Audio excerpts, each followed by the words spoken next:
चक्कर आ रहे हैं, हल्के में मत लीजिए कभी भी। चक्कर आने का जब आभास होता है और अगर 1 डेढ़ मिनट 2 मिनट से ज़्यादा आपको ये रहे, तो आप मत सोचिए, डॉक्टर को सोचने दीजिए। ये चक्कर गले से शुरू हो सकता है। आजकल लोग चीज़, पिज़्ज़ा, बाहर की चीज़, मोज़रेला चीज़ जो खा रहे हैं, उससे एक बैक्टीरिया भी जाता है गले के थ्रू कान में, स्ट्रेप्टोकोकस होता है, या कान की नस में वायरस चला जाता है।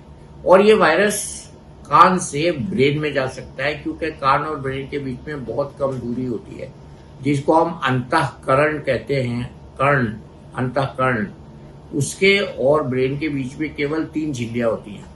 तो कान से ब्रेन में इन्फेक्शन जाना बड़ा स्वाभाविक है। और अगर आपको हल्का बुखार आ जाता है, 1 2 दिन सर में दर्द रहता है, चक्कर आते हैं, उसके साथ उल्टी भी होती है, तो ये भयावह हो सकता है। उल्टी का होना दिमाग में प्रेशर बढ़ने की अलामत हो सकती है।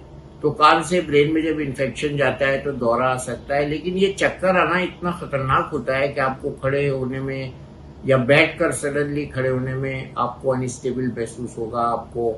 आपका जीवन ही दूभर हो जाता है। इससे चक्कर आना बहुत अच्छी चीज नहीं है। और इसके साथ सर्वाइकल भी हो रहा है आजकल लोगों को, क्योंकि डेस्क वर्क बहुत ज्यादा है। बहुत से लोग बैठकर कंप्यूटर पे दिन दिन भर काम करते हैं, जिनका काम ही कंप्यूटर के सामने है, वो सर्वाइकल स्पॉन्डिलोसिस के विक्टिम बन जाते हैं। लेकिन ये दोनों अलग अलग चीजें हैं।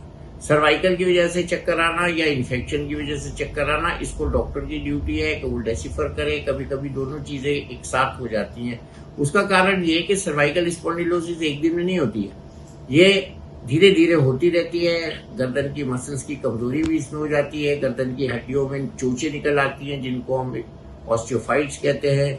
इससे भी बहुत जबरदस्त चक्कर आ सकता है, क्योंकि सर्वाइकल जो वर्टिब्रे होती हैं, वो एक अजीब व गरीब किस्म की वर्टिब्रे होती हैं, जो कि हमारी कैरोटिड आर्टरी को बचाने के लिए छेद के अंदर से आर्टरी जाती है, ऐसे जाती है छेद के अंदर से। और अगर ये छेद में खराश पैदा हो जाएगी, कांटे पैदा हो जाएंगे, तो वो कांटे छेद में अंदर की तरफ से कैरोटिड आर्टरी को दबाएंगे और ब्रेन की ब्लड सप्लाई को अफेक्टेड करेंगे। तो इनको हम ऑस्टियोफाइट्स कहते हैं।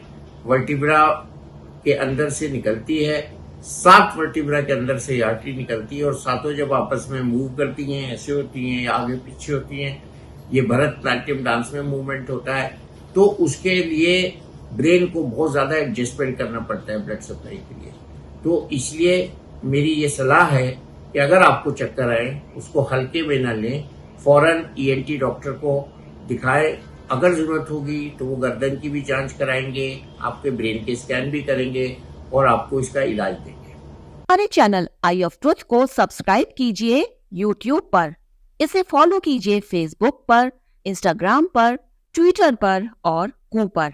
हमारे चैनल के बारे में फीडबैक देने के लिए हमें मेल कीजिए ioftruth.6@gmail.com पर।